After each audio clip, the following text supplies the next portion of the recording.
El 2 de abril de 1809, el gobierno británico resolvió designar al general Sir Arthur Wellesley, futuro duque de Wellington, como jefe de las tropas inglesas acantonadas en Portugal.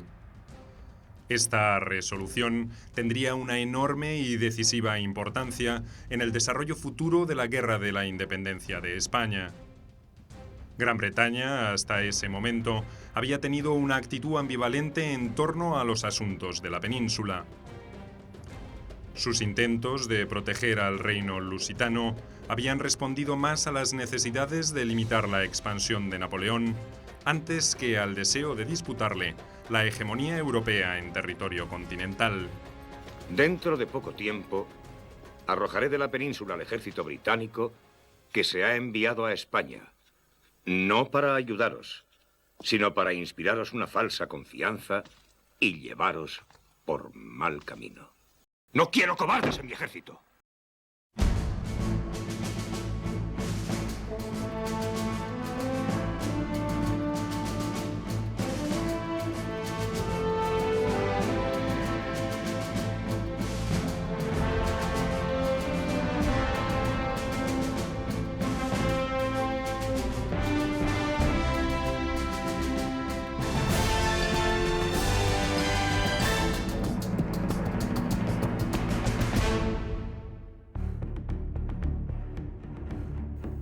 Los ingleses no se retiran de Portugal, sino al contrario.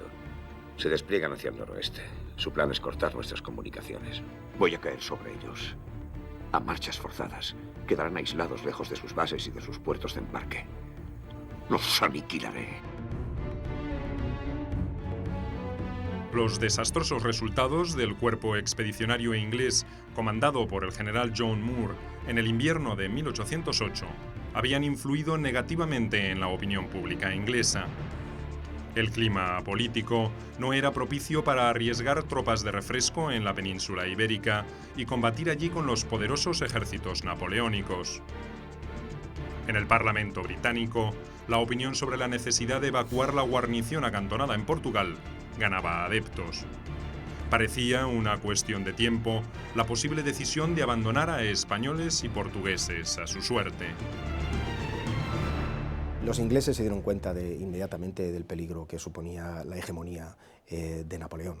La tradicional política exterior inglesa de que haya un equilibrio en el continente, porque eso favorece su propia situación, ¿no? Dada su situación isleña y la condición, las características de su imperio, pues hacían tener presente que un poder hegemónico en Europa era absolutamente contrario, toda vez que era un poder que claramente se manifestaba contrario a los intereses ingleses. Cuando pasa lo de Moore hay un descenso brutal, la gente se lleva una gran decepción, esa tendencia que hay a buscar más culpables de los que hay, también quizás a lo mejor algunos fallos por parte de España, se considera que se le ha dejado desatendido, que no se le ha ayudado y cuando llegan los soldados a Southampton y a las zonas costeras del sur del Reino Unido, desarrapados, heridos, mutilados, es una llegada desastrosa, entonces ahí se genera un sentimiento de repudio, de rechazo, ¿qué hacemos muriendo por esa gente que no nos ha ayudado? Entonces hay un descenso muy importante en el nivel de popularidad. Efectivamente la desgraciada retirada de Moore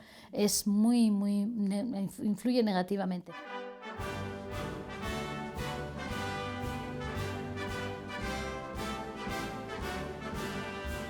Pero a comienzos de 1809, la situación cambió en forma drástica. La amenaza de una nueva guerra con Austria había obligado a Napoleón a retornar a París en forma apresurada.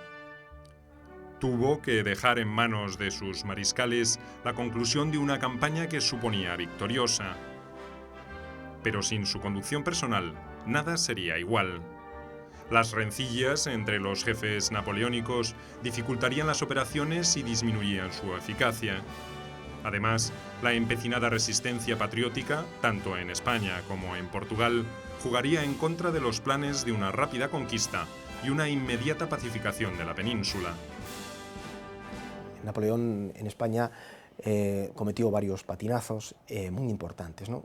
Quizás desde un punto de vista general el más importante de todos fue pensar, hay un viejo refrán inglés que dice: si quieres que las cosas salgan bien, hazlas tú. ¿no? Y eso no es lo que hizo Napoleón en España. Lo hizo en un determinado momento, cuando vino con la Grande Armée y arrasó prácticamente, pero cuando se fue por las distintas vicisitudes de la política internacional, pensó que podía dirigir la guerra a distancia. Y esta guerra necesitaba de una figura como él. Durante la ofensiva napoleónica de fines de 1808, el ejército gallego-asturiano, comandado por el general Blake, fue destruido. Sus restos lograron refugiarse en León después de una retirada donde perdió casi 2/3 de sus efectivos. El marqués de la Romana se haría cargo allí de los 7.000 supervivientes. Una fuerza demasiado pequeña y quebrada en su capacidad de combate como para inquietar a los franceses. Ante esta realidad, Napoleón ordenó al mariscal Soult proseguir el avance hacia Portugal, mientras la división del mariscal Ney se ocupaba de pacificar Asturias y Galicia. Oporto caería en manos francesas el 29 de marzo de 1809, tras una sangrienta batalla donde los defensores tuvieron no menos de 8.000 muertos. Pero Soult no pudo seguir mucho más allá. No tenía fuerzas suficientes como para internarse en territorio lusitano, y en Galicia había estallado una insurrección generalizada. Tuvo que enviar ayuda a sus guarniciones de Vigo y Tui, bloqueadas por los patriotas. Ney, con fuerzas limitadas, afrontaba un panorama similar en Asturias. Sus tropas tenían que enfrentarse a pequeñas partidas que aprovechaban la quebrada geografía de la región para golpear y desaparecer. Era una guerra de desgaste a la que no estaban acostumbrados. En España se podían controlar las ciudades, pero había que controlar también el marco rural, y el campo desde luego no estaba controlado. Ahí la guerrilla tuvo un papel absolutamente fundamental. También estoy convencido de que el resultado no hubiera sido como fue sin la existencia de la guerrilla. Mientras esto ocurría en el norte de España, Wellington había logrado convencer al ministro de Defensa británico, Lord Castlereagh, sobre la viabilidad de sus planes. Se trataba de defender a toda costa a Portugal de la agresión francesa y desde allí apoyar la insurrección española. Inteligente y sagaz, Wellington sostenía que el poder de Napoleón, aunque enorme, era limitado. El emperador no estaba en condiciones de sostener una guerra en el centro de Europa y al mismo tiempo comprometer más hombres y recursos en la península ibérica. Proponía reforzar el ejército anglo-lusitano que comandaba el general inglés Guillermo Beresford y establecer contacto con las fuerzas españolas de Extremadura y La Mancha, que estaban en proceso de reorganización. Impuso al gobierno inglés unas condiciones muy estrictas sobre la operación de sus fuerzas en la península. El objetivo de sus fuerzas fue la defensa de Portugal. Eso, punto. Cuando se fue Wellington otra vez, en abril o mayo de 1809 a la península, cuando regresó, utilizó un poquito de sutileza para interpretar sus órdenes, porque pues más o menos dijo que para defender a Portugal hay que avanzar hacia España. Wellington había abandonado Portugal tras el cuestionado armisticio de Sintra en agosto de 1808 y fue reemplazado por el malogrado Moore. En Gran Bretaña contaba con amigos políticos poderosos, por lo que se le volvió a confiar una nueva expedición que tenía que desalojar a los franceses del reino lusitano. Wellington era ya un militar de enorme prestigio, adquirido en las guerras de la India, a pesar de su talante taciturno, de su juventud y de su actitud altiva y desdeñosa. Era un hombre realmente difícil, profundamente taciturno, con un desprecio del ejército realmente extraordinario. Decía de su ejército que era la escoria de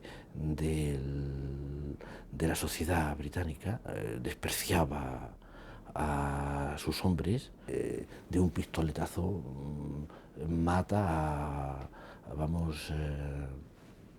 a un oficial que se lo pone a él, incluso algunos altos oficiales se suicidan, hay constancia de algún caso, después de haber tenido con él una conversación absolutamente desabrida. Como militar también se le acusa a veces de ser despiadado. De verdad que él no perdió una batalla en la península, ni en su vida. Nunca se podrá decir de una batalla que él haya perdido.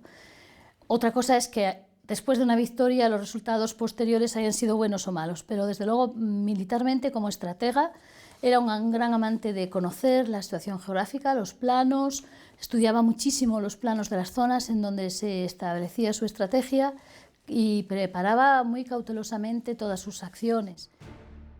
El 14 de abril de 1809, Wellington se embarcó en Portsmouth y el 22 llegó a Lisboa.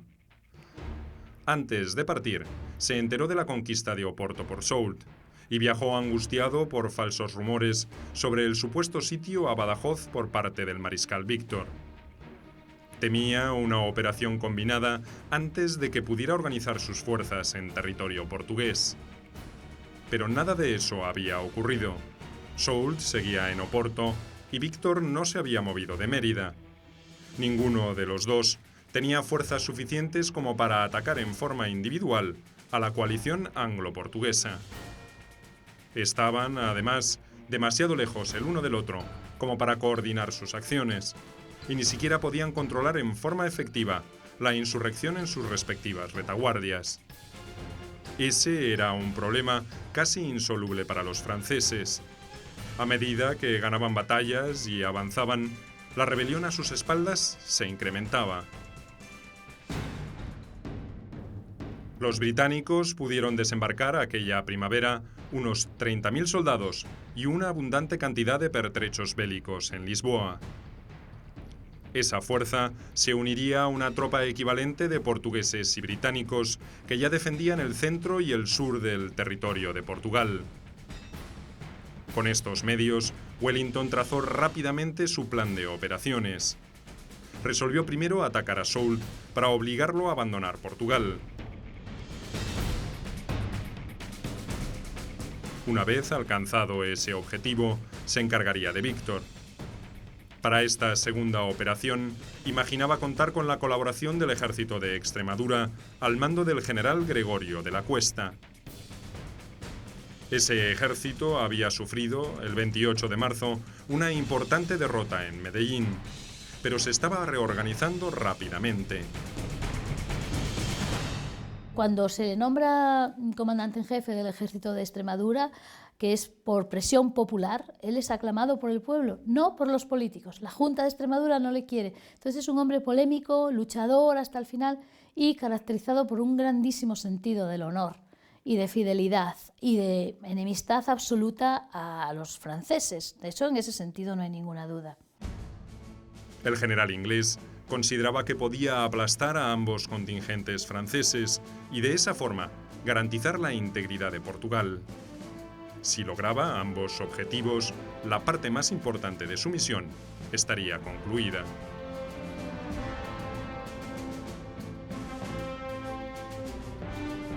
El 29 de abril de 1809, Wellington, con una fuerza de 28.000 hombres, inició su marcha hacia el norte de Portugal. El ejército francés sumaba alrededor de 21.000 soldados. La diferencia numérica no era significativa, pero sí su disposición táctica. Los efectivos napoleónicos se habían dispersado por el territorio para asegurar la conquista.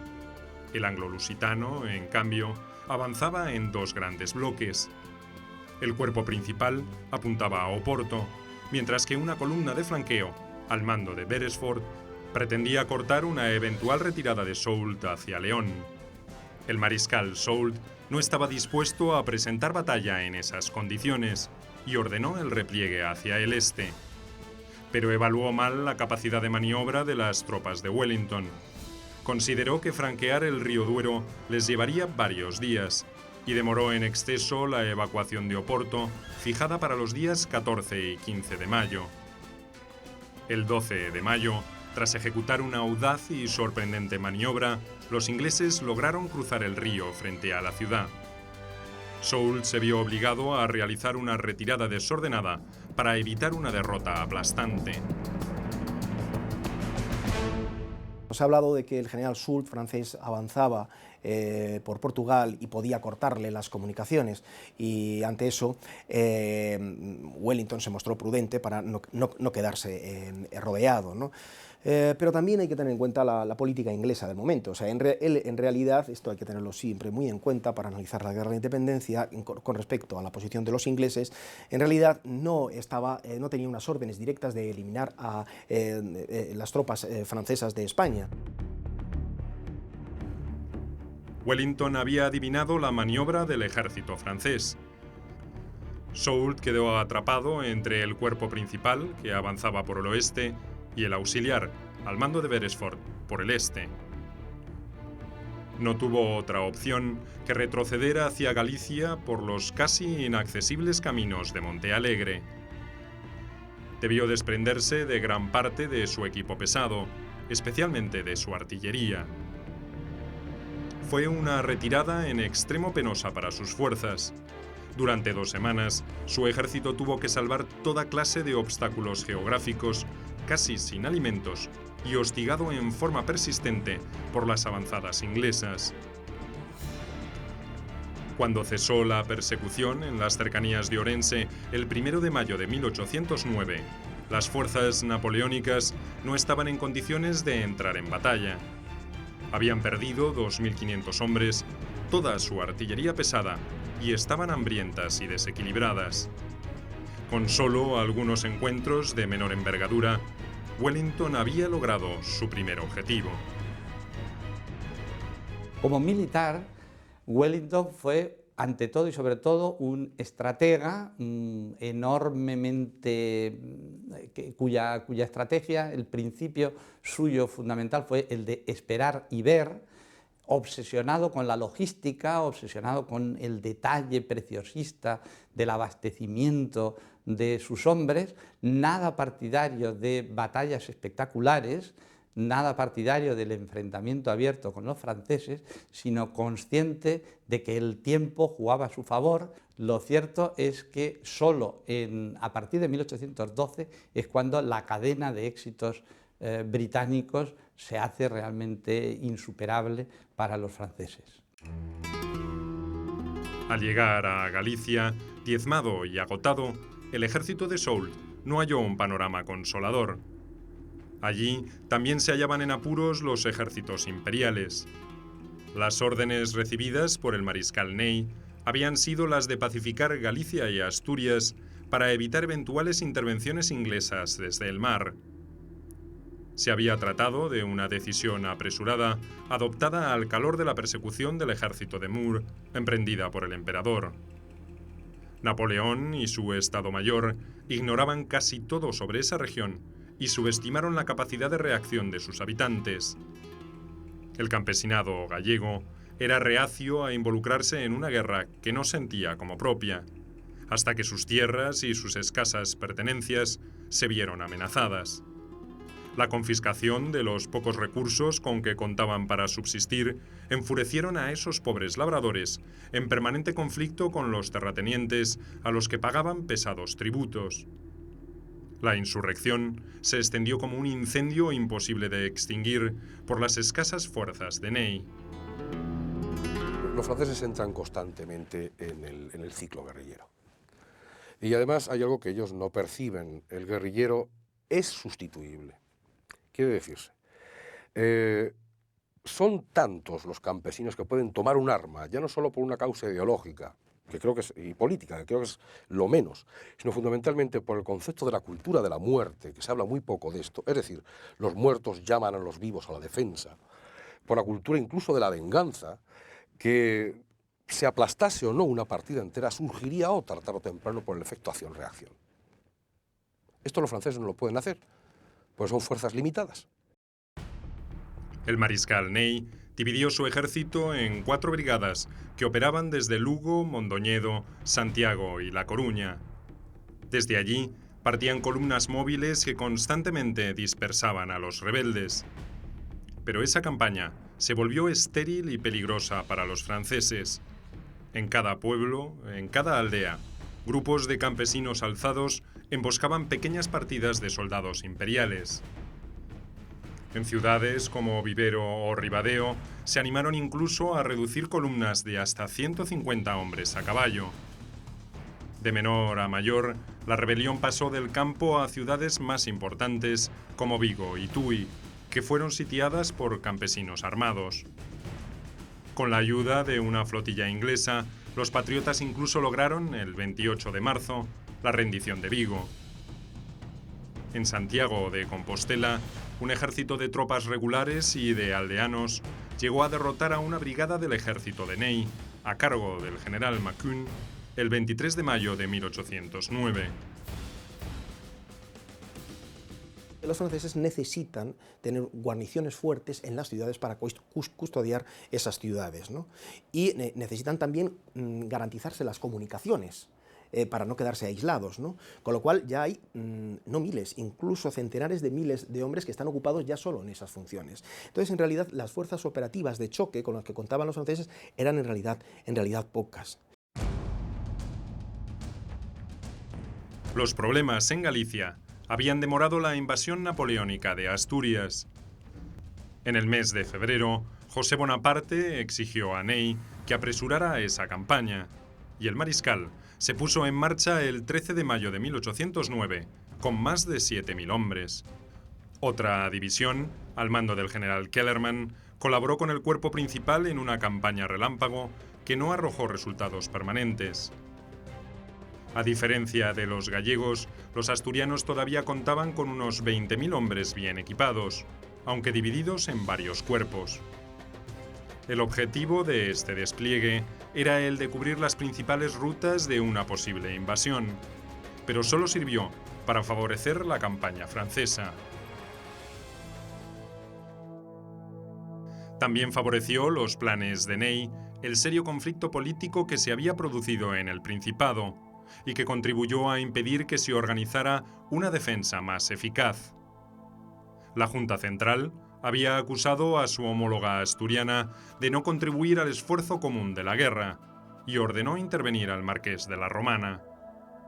El motivo de la disputa era el dinero que Asturias había recibido del gobierno inglés cuando comenzó el conflicto.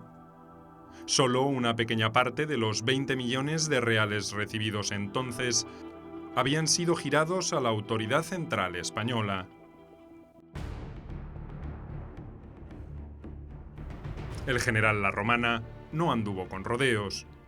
El 1 de mayo de 1809, después de una áspera discusión con los miembros de la Junta asturiana, los destituyó por la fuerza y tomó el mando. No hubo mayores resistencias del ejército asturiano a su mando, pero tampoco tuvo demasiado tiempo para modificar su esquema de defensa. Apenas 2 semanas más tarde, los franceses descargaron el golpe sobre el Principado.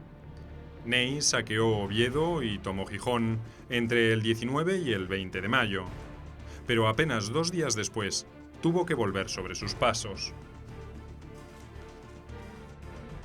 La Romana, sin embargo, va a reaccionar dentro de la Junta Central de una forma ultraconservadora. Se le recordará siempre por el ataque que va a realizar a la Junta de Asturias, por considerarla liberal. Él se ha radicalizado a lo largo de este tiempo, piensa que cualquier atisbo de liberalismo es muy peligroso dentro de lo futuro de la resistencia española, y Asturias la tiene muy cerca y en gran medida, bueno, pues hace por decirlo así, una represión de carácter político más que una entrada militar. Mientras Ney atacaba a Asturias, su base de operaciones en Lugo había estado a punto de caer. Una división del ejército asturiano que había rehuido el combate sitió a los franceses acantonados en esa ciudad gallega el 19 de mayo. El 23, la situación de la guarnición napoleónica era desesperada y solo la salvó la oportuna aproximación del ejército de Soult. Las tropas del mariscal Soult, como se dijo, estaban en un estado calamitoso, pero los patriotas lo ignoraban y prefirieron alejarse. Ney, por su parte, tuvo que reaprovisionar a su camarada en desgracia con sus propias reservas. Una circunstancia que aprovecharía cuando se reunieron en Lugo el 29 de mayo para planear la futura campaña. Los dos altos jefes napoleónicos discrepaban sobre la forma de liquidar la resistencia patriota y consolidar el dominio en el noroeste de España. Predominó el plan trazado por Ney, aparentemente porque Soult no podía imponerse en la situación en que se encontraba. Pero su colaboración sería escasa y a regañadientes. Había llegado a la conclusión de que era imposible someter a Galicia y a Asturias sin recursos superiores a los existentes. Además, consideraba que el objetivo principal era frenar a Wellington y no entretenerse en una lucha sin fin con los campesinos gallegos y asturianos. Por suerte para él, Napoleón había llegado a una conclusión similar. Ordenó que todas las fuerzas disponibles se reagruparan para iniciar una nueva campaña contra los ingleses. A fines de junio de 1809, las tropas de Ney también abandonaron Galicia. La guerra había cambiado bruscamente su curso. Napoleón, tengamos en cuenta, tiene una capacidad de liderazgo fantástica. Sus tropas, la Guardia Imperial, cuando se entera de que se marcha y parte se queda allí, se enfada muchísimo. Ellos no quieren estar en un frente secundario. Y lo más grave, se les está empantanando el frente porque está surgiendo la guerrilla por todas partes. Ya ha ocurrido. El ejército regular fracasa, con lo cual el ejército regular se convierte en guerrilla y con lo cual, evidentemente, la población, en lugar de luchar frontalmente contra los coraceros, es mucho mejor hostigarlos y desgastarlos. Cuando Napoleón se va, se está boqueando este fenómeno.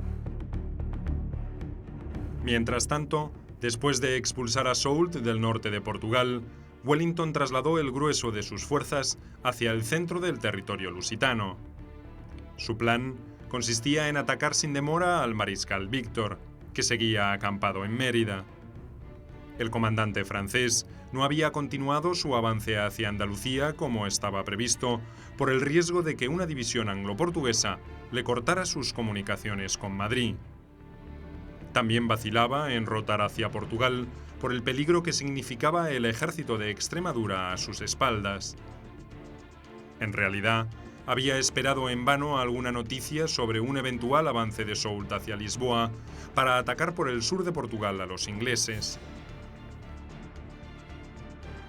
Wellington, fiel a su proyecto original, solicitó el apoyo del general Cuesta y de sus efectivos extremeños para realizar un ataque combinado contra Víctor.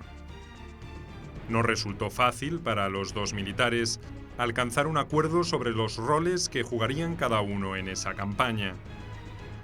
La demora, provocada por la falta de entendimiento anglo-española, favoreció al mariscal francés, cuya situación era muy comprometida. Se retiró al norte del río Tajo para mejorar su posición y reaprovisionarse. El 14 de junio comenzó su repliegue que se prolongaría por varios días. El ala izquierda quedó en Almanaz, el centro en Puente del Arzobispo y el ala derecha en Talavera. El general Cuesta tiene algunas reuniones con Wellington en donde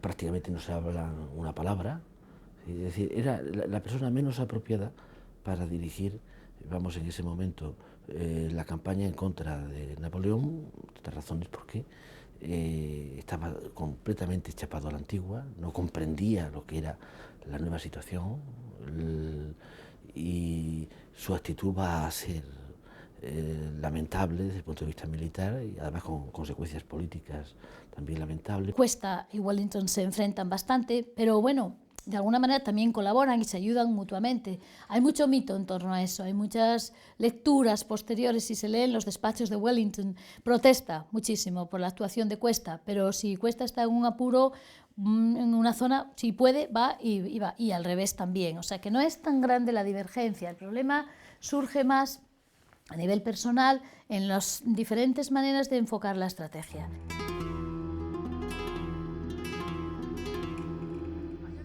Wellington, que había concentrado sus fuerzas en Abrantes, se puso en marcha hacia la frontera española el 28 de junio de 1809. La lentitud para concretar la maniobra, además de las desinteligencias con Cuesta, fue provocada también por problemas logísticos. La campaña portuguesa había agotado las resistencias de sus soldados y los refuerzos solicitados a Londres tardaron en llegar. Estaba, además, corto de dinero para calmar los ánimos de los 21.000 soldados que iniciarían la nueva campaña.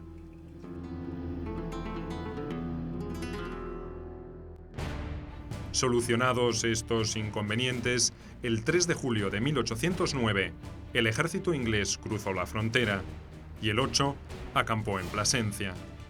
El 10 de julio, Wellington y Cuesta trazaron finalmente los planes de batalla.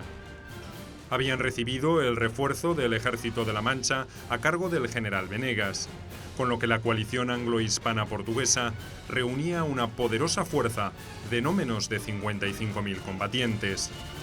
Estos triunfos significaban para Londres que lo que se estaba haciendo en España iba por buen camino y que era necesario mantener ese frente, porque Wellington estaba demostrando que mantener ese frente era realmente efectivo. De esta forma, con ese frente abierto de una forma constante, era un frente más y muy importante contra la ofensiva general que se estaba realizando contra Napoleón, ¿no? Más allá del poderío que podían exhibir los aliados, el peor problema residía en las intrigas políticas y las diferencias personales que debilitaban la unidad de mando. Wellington no confiaba en el criterio de Cuesta, quien a su vez estaba enfrentado con Venegas. El jefe del ejército de Extremadura tenía que soportar además las presiones de la Junta Central de Sevilla, donde algunos de sus integrantes conspiraban abiertamente en su contra. El jefe británico, por su parte, se quejaba de la poca colaboración que, según él, recibía de los patriotas para reaprovisionar a su ejército. Fue un gobierno muy débil. Wellington estaba convencido que ese gobierno, que fue imposible depender sobre ese gobierno. Ese gobierno podía decir cualquier cosa. Y no estaba posible fiar en lo que dijeron. No por falta de buena voluntad, necesariamente, pero por falta de capacidad.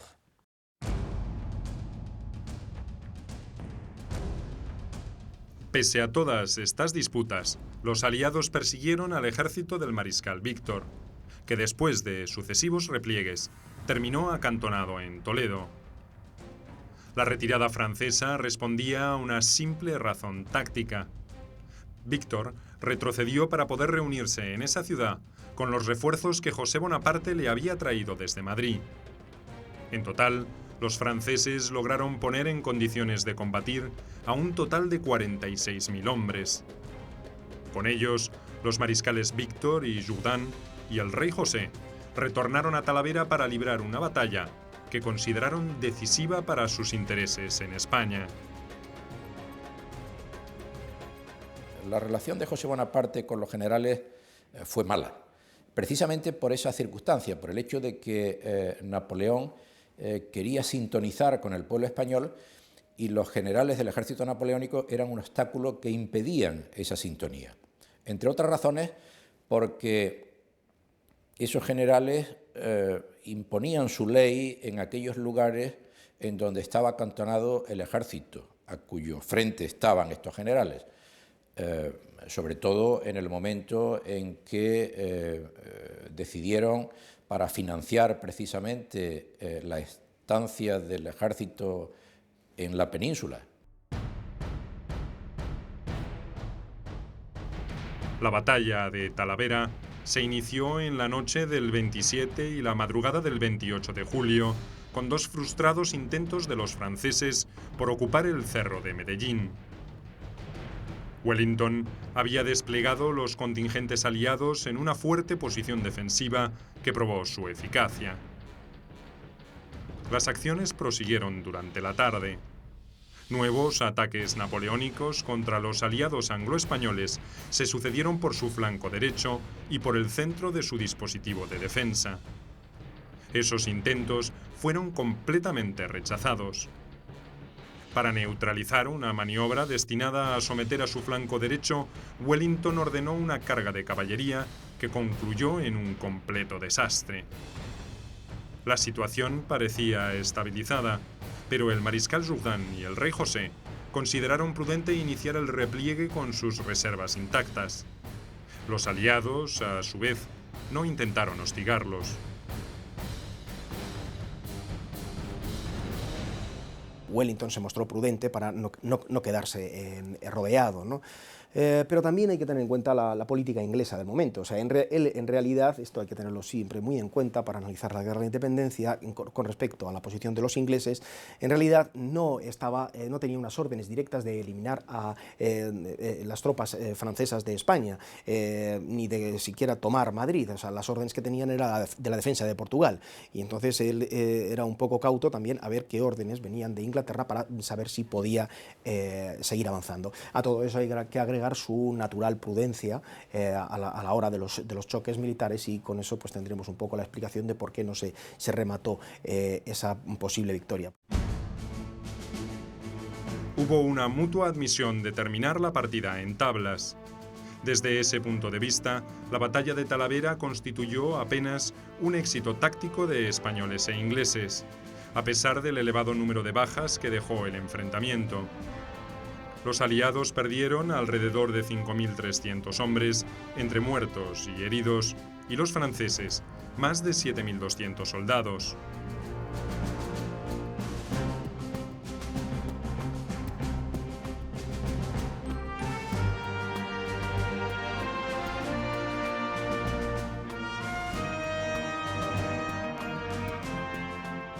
La batalla de Talavera fue muy importante, fue crucial. Los británicos dicen que es una victoria británica. Los españoles lucharon allí y Cuesta perdió 1.200 soldados en Talavera. Los franceses perdieron más, perdieron 7.000 y pico soldados. Pero fue una victoria pírrica, eso para empezar, porque realmente sí que hubo un bando victorioso, que fue el aliado. Los ejércitos de Cuesta y de Wellington ganaron y los otros se retiraron, eso es verdad. Pero claro, una victoria que tiene unas consecuencias negativas para los vencedores realmente es también un poco dudosa. Ni Wellington ni Cuesta intentaron avanzar sobre Madrid para explotar la victoria. Tampoco lo hizo, como se había acordado previamente, el ejército de la Mancha del general Venegas. Debilitado por las pérdidas sufridas, escaso de víveres e informado de que Soult intentaría cortar sus comunicaciones con Portugal, Wellington prefirió retroceder hacia Oropesa. Cuesta se replegaría de Talavera unos días después, con lo que el resultado de la batalla se terminaría diluyendo sin consecuencias positivas para los patriotas.